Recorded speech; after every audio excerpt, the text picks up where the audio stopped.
नमस्कार, मी धनंजय उंडे आणि स्पर्धा मंच या डिजिटल प्लॅटफॉर्मवर आपलं सर्वांचं स्वागत.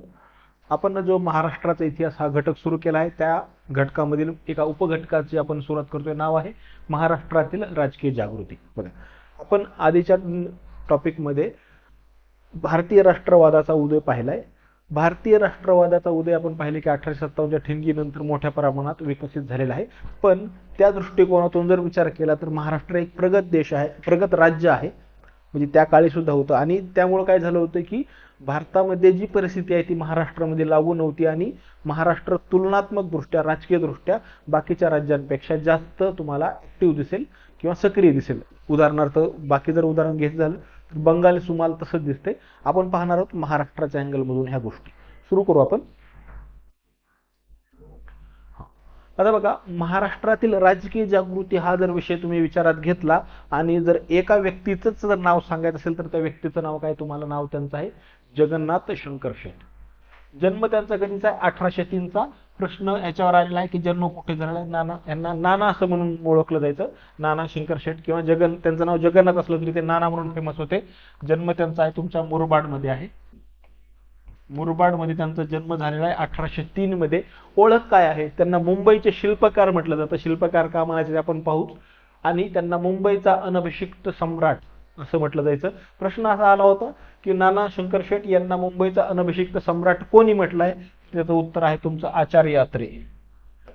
आचार्य अत्रे यांनी त्यांना काय म्हटलेलं आहे? मुंबईचा अनभिषिक्त सम्राट अशी पदवी दिलेली आहे. मुंबईचा शिल्पकार का म्हणायचं आपण पाहतोय आता. बघा, महत्वाच्या घटना, ह्या घटनांमधून तुम्हाला कळेल की मुंबईचे शिल्पकार का म्हटलं जातं तुमच्या नाना शंकर शेट यांना. आपण त्यांना नानाच म्हणूया कारण ते त्या नावाने जास्त ओळखले जातात. बघा, पहिली घटना आहे 1830 मध्ये. काय झालं होतं? मुंबईमध्ये सतीबंदी कायदा लागू करण्यामध्ये महत्वाची भूमिका. आता आपण पाहिलं होतं गव्हर्नर जनरलचा अभ्यास करताना, हा जो कायदा आहे सतीबंदीचा तो 1829 मध्ये लागू झाला होता तुमच्या बंगालमध्ये, बरोबर. आणि त्यावेळेस तुमचे लॉर्ड बेंटिंग होते तत्कालीन गव्हर्नर जनरल. आणि हा 29ला जरी तिथे लागू झाला असला आणि तिथं तुमच्या कोणी महत्वाची भूमिका बजावली होती? तुमचे राजा राममोहन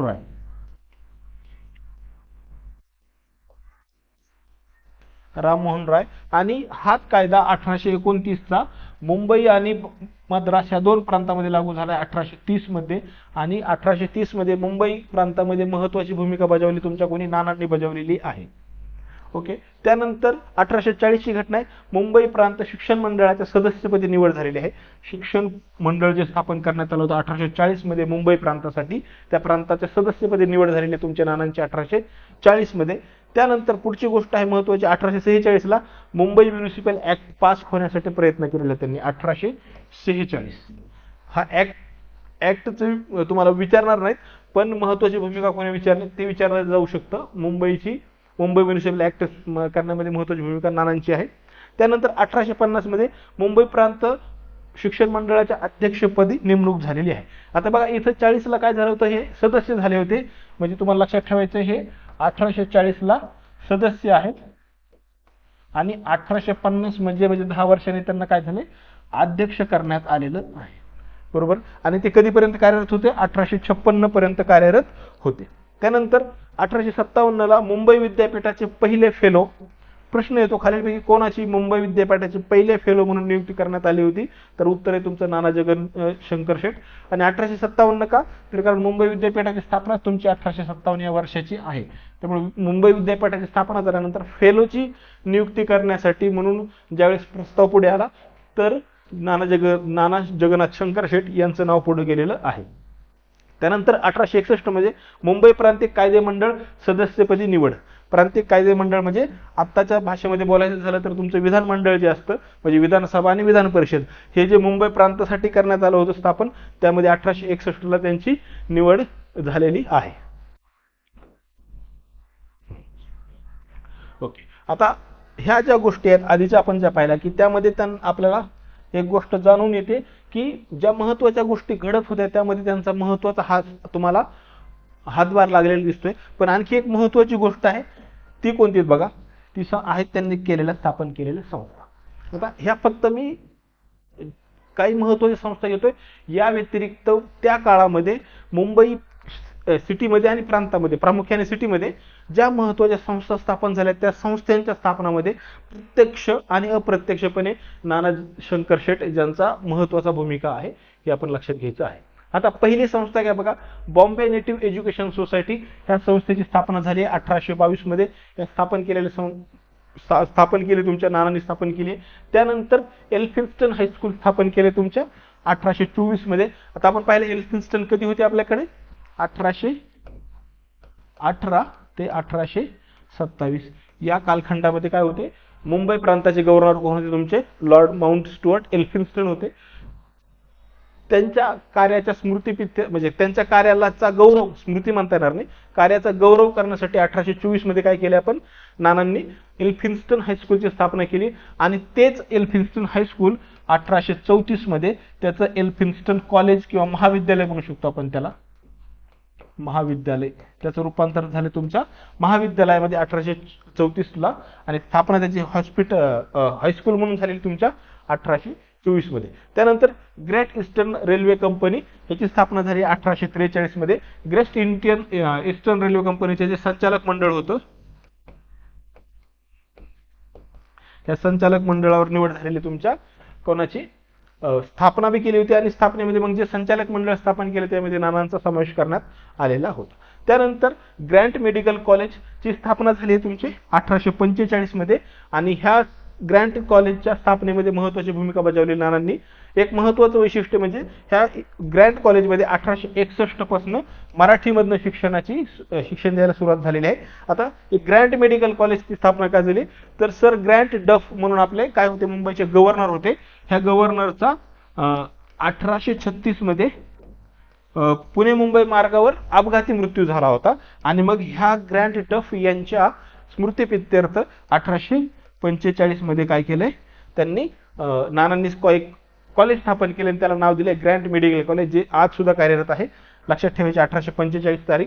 आणि 1861 ला मराठीमधून शिक्षणाची सुरुवात केलेली आहे.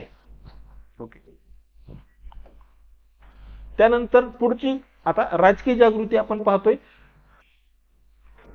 बॉम्बे असोसिएशन ही जी संस्था, ही संस्था महाराष्ट्राच्या राजकीय भूमिका ज्यावेळेस मांडली जाते त्यावेळेस सर्वात महत्त्वाची, किंवा महाराष्ट्राची म्हणण्यापेक्षा भारताची राजकीय जागृती ज्यावेळेस विचार करतो त्यावेळेस ह्या संस्थेचं नाव घेणं क्रमप्राप्त ठरतं. सर्वात महत्त्वाची संस्था आहे. स्थापना लक्षात घ्यायची आहे बघा आपल्याला, 1852 ची स्थापना आहे.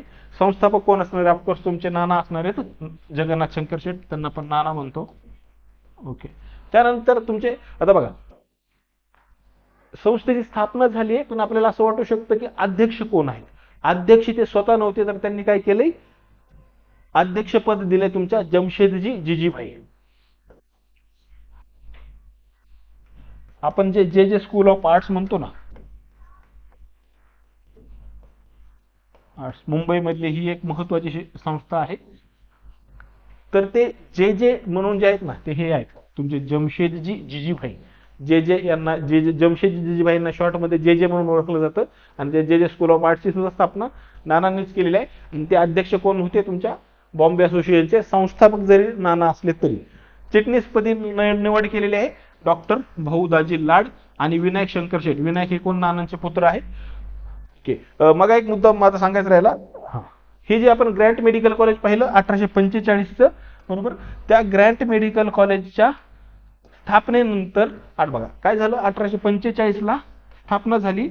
तर तोपर्यंत भाऊदाजी लाड यांचा शिक्षणाशी किंवा वैद्यकीय शिक्षणाशी काही एक संबंध नव्हता. 1845 ला स्थापना झाल्यानंतर भाऊदाजी लाड यांनी काय केले, तुमच्या ग्रँट मेडिकल कॉलेजमध्ये दाखला घेतलेला आहे. आणि तिथून पास झाल्यानंतर त्यांनी स्वतःचा काय केलाय, वैद्यकीय व्यवसाय सुरू केलाय. आणि त्यांनी कुष्ठरोगावर एक औषध शोधलंय, त्याला धन्वंतरी असं नाव ओळखलं जातं. धन्वंतरी म्हणून भाऊदाजी लाड यांना धन्वंतरी हे टोपण नाव सुद्धा दिलं जातं. टोपण नाव कोण असेल, तुमचे डॉक्टर भाऊदाजी लाड यांचं टोपण नाव आहे धन्वंतरी, कारण त्यांनी धन्वंतरी नावाच्या औषधाचा शोध लावलेला आहे.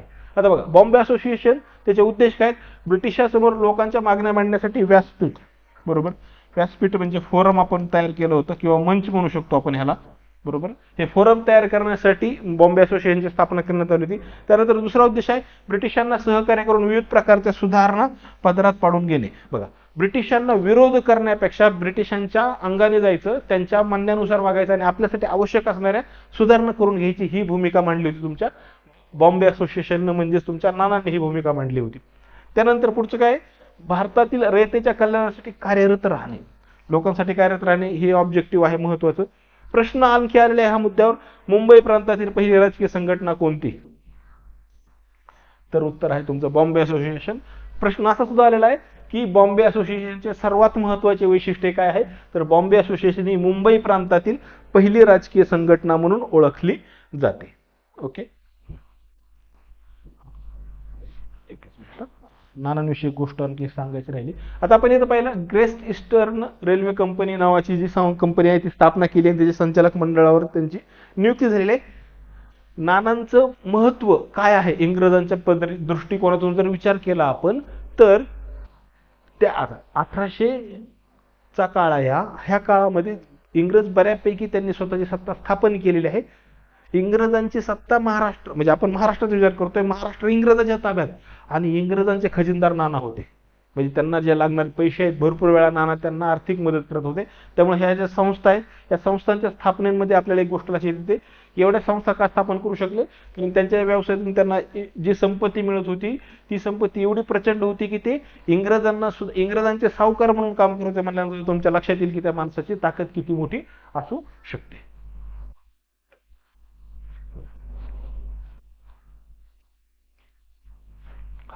आता नानांविषयी बोलून झालं. आता पुढचे महत्वाचे व्यक्ती आहेत, त्यांना आपण सार्वजनिक काका म्हणून ओळखतो.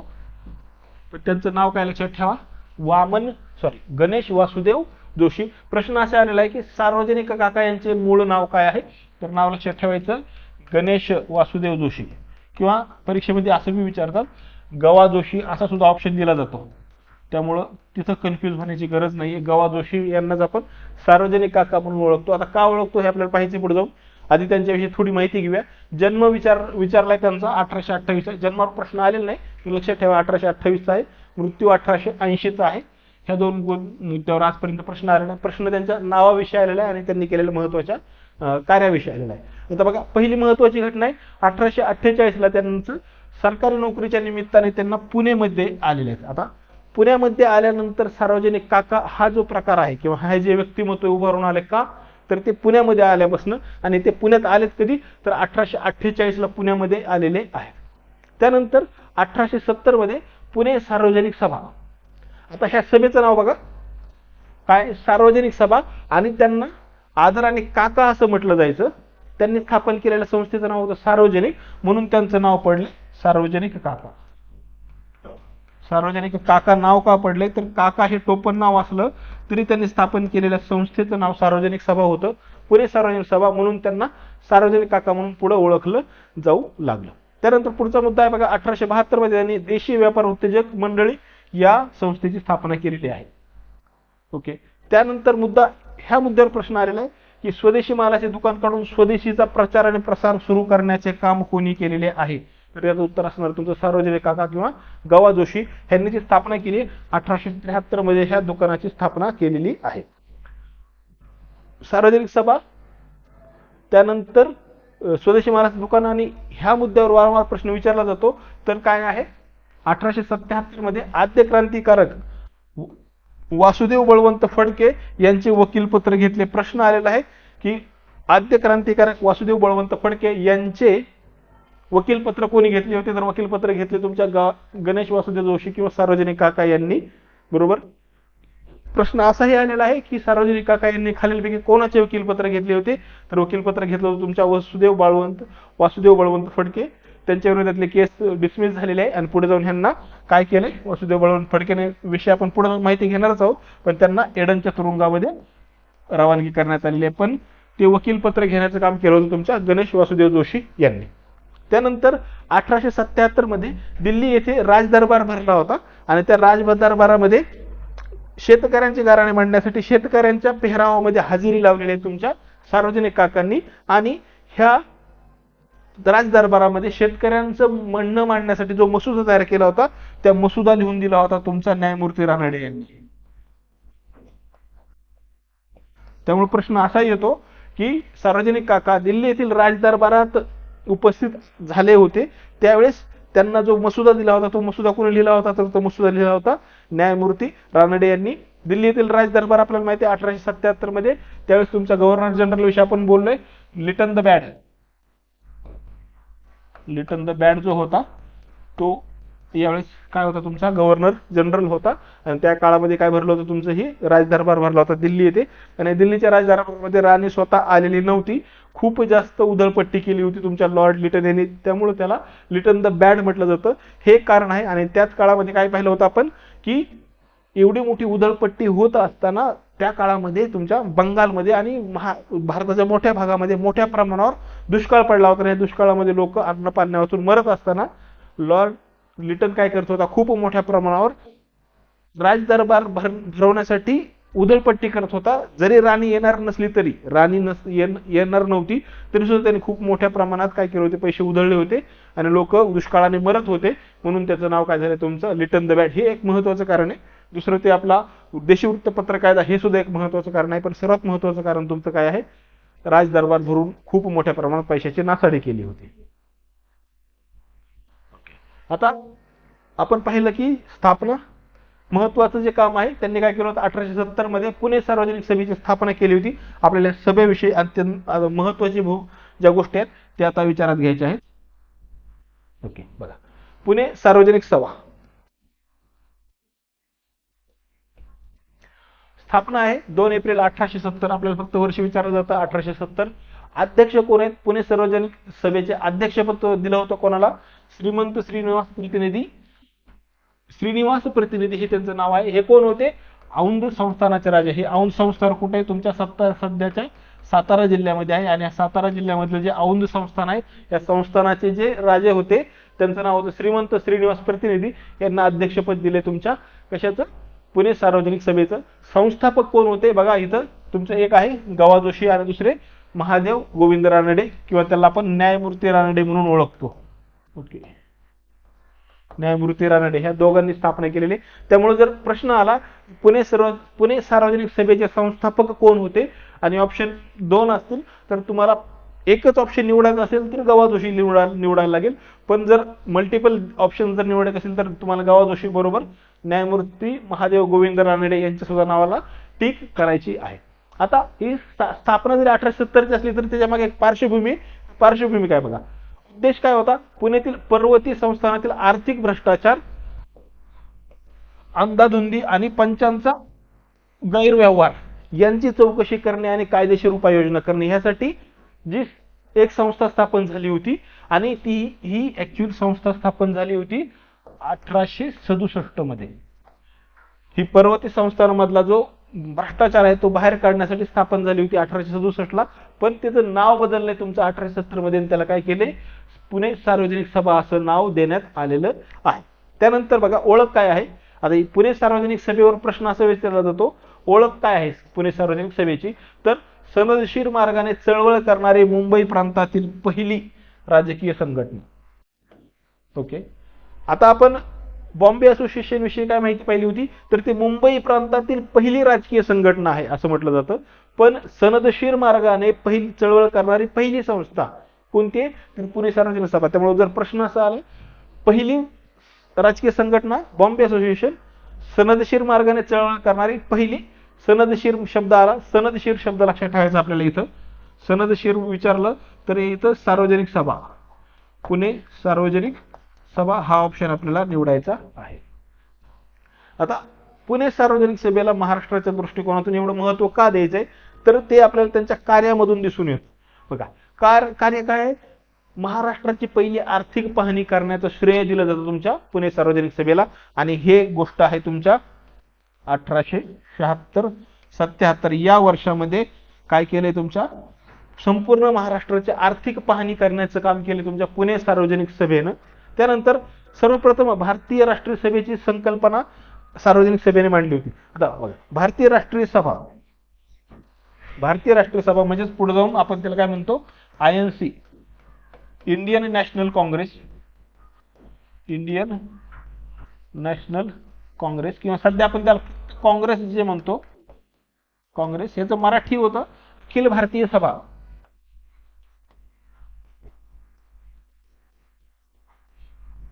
अखिल भारतीय सभा.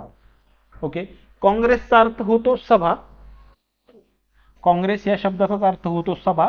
पण आपल्याकडे आणखी एक काय म्हणता येईल त्याला, एक वनस्पती आहे, तिला काँग्रेस म्हणून ओळखलं जातं. तर त्या वनस्पतीला काँग्रेस का म्हटलं जातं बघा. काय झालं होतं, आता हे थोडं विषांतर होतं, पण स्वातंत्र्यानंतर 1955 ते 56 या कालखंडामध्ये भारतामध्ये काय झालं होतं, दुष्काळमुळे शेतीमधलं उत्पादन कमी झालं होतं. आणि अशा वेळेस काय झालं होतं, अमेरिकेनं एक ऍक्ट केला होता, PL 480. ह्या ऍक्ट अंतर्गत भारताला काय करत होतं, तिथले डुक्कर सुद्धा खाणार नाहीत असं गहू त्यांनी भारतात पाठवला होता. आणि त्या गव्हाबरोबर एक वनस्पतीचं बी पाठवलं होतं, आणि ते बी त्या गव्हाबरोबर आले आणि ते पूर्ण भारतभर पसरले. त्या काळामध्ये पूर्ण भारतात एकच तुमचा पक्ष होता, तो होता काँग्रेस. आणि ते जे गहू आला होता तो संपूर्ण भारतामध्ये डिस्ट्रीब्यूट झाला. त्यामुळे संपूर्ण भारतामध्ये काँग्रेस नावाचं जे गवत दिसतं, तर काँग्रेसप्रमाणे संपूर्ण भारतात पसरले, म्हणून त्या गवताला सुद्धा त्यांना आपण सध्या सर्वसामान्य भाषेत काँग्रेस का म्हणतो, तर कारण ते तुम्हाला काँग्रेस जसा पूर्ण भारतभर पसरला होता तसं ते पूर्ण भारतभर पसरलं, म्हणून त्या गवताला काँग्रेस असं नाव पडलं. बरोबर. आपण पाहत होतो बघा काय म्हटलंय, भारतीय राष्ट्रीय सभेच्या वरून आपला थोडा विषांतर झालं. पण लक्षात ठेवायचं की प्रथम भारतीय सभेची कल्पना आपण पाहिले, इंडियन नॅशनल काँग्रेसची स्थापना कधी तुमची 1885 स्थापना आहे. पण ही संकल्पना सर्वात आधी मांडली होती कुणी, तुमच्या पुणे सार्वजनिक सभेने. पुढे काय झालं बघा, 1885 मध्ये बघा संकल्पना मांडली. आता संकल्पना मांडली मी, मलाच माहित असेल की ती संकल्पना कशी प्रत्यक्षात उतरवायची आहे. त्यामुळं 1885 ला ज्यावेळेस इंडियन नॅशनल काँग्रेसची स्थापना झाली, त्यामुळं पुणे येथे राष्ट्रीय काँग्रेसचे अधिवेशन आयोजित करण्यात आलं होतं. आता राष्ट्रीय तुमच्या सभेची संकल्पनाच मांडली पुणे सार्वजनिक सभेने, त्यामुळे जबाबदारी सुद्धा त्यांनाच देण्यात आली. जबाबदारी देण्यात आली होती, पुणे येथे अधिवेशन होणार होतं. पण झालंय काय, पुण्यामध्ये 1885 ला कॉलराची साथ आली होती. ही 1885 ला पुण्यामध्ये कॉलराची साथ आली होती. त्यामुळं तडकाफडकीमध्ये शेवटच्या क्षणी हे पुण्यातलं अधिवेशन तुमच्या मुंबईला हलवण्यात आलेलं आहे. ओके. आता हे जर अधिवेशन पुण्यात झालं असतं तर जबाबदारी पुणे सार्वजनिक सभेवर होती, पण कॉलरामुळं मुंबईला हलवलं. आता मुंबईला एक संस्था पाहिजे आपल्याला, कारण त्याचं आयोजन करणारे, म्हणून इथं एक संस्था स्थापन करण्यात आली, जी आपण पुढे पाहतो. त्याचं फक्त नाव लक्षात घेऊ, Bombay presidency association. Bombay presidency association ह्या संस्थेविषयी आपण पुढे जाऊन माहिती पाहणार आहोत. आता फक्त लक्षात नाव घ्यायचंय. तर ती स्थापना का झाली होती, भारतीय राष्ट्रीय काँग्रेसचं 1885 पुणे येथील जे अधिवेशन होतं ते कॉलराच्या साथीमुळे मुंबई येथे हलवण्यात आलं. आणि मुंबईमध्ये एक आयोजक कोण आहे, तर आयोजन करण्यासाठी एक ऑन द स्पॉट एक संस्था स्थापन करण्यात आली अत्यंत कमी वेळामध्ये. तिचं नाव आहे बॉम्बे प्रेसिडेन्सी असोसिएशन. आणि काय झाले मग, आपलं जे काँग्रेसची स्थापना मुंबई येथे झाली. जर ही कॉलराची साथ जर आली नसती तर भारतीय राष्ट्रीय काँग्रेसची स्थापना कुठं झाली, हा प्रश्नाचं उत्तर तुमचं काय असतं, पुणे असतं. पण ते काही कारणामुळे ती मुंबईला येथे झालेली आहे. त्यानंतर पुढचा मुद्दा असतो, हा जे घोषणा आहे पुणे सार्वजनिक सभेने कोणती घोषणा दिली होती असा प्रश्न विचारला जातो. तर त्याचं उत्तर आहे बी इंडियन बाय इंडियन, म्हणजे भारतीय व्हा आणि भारतीय माल विकत घ्या. आता ही घोषणा आली कुठून, आपण बघा पाहूया. 1873 ला काय केलं, स्वदेशी मालाचं दुकान काढले. कुणी काढले, तुमच्या सार्वजनिक काकांना. आणि स्वदेशी मालाचा प्रचार आणि प्रसार सुरू केलाय. त्यामुळं ही जी घोषणा अंमलात आणण्यासाठी 1873 ला स्वदेशी मालाचं दुकान काढले. का, कारण त्यांनी जी संस्था स्थापन केली होती पुणे सार्वजनिक सभा, त्याचीच घोषणा होती बी इंडियन आणि बाय इंडियन.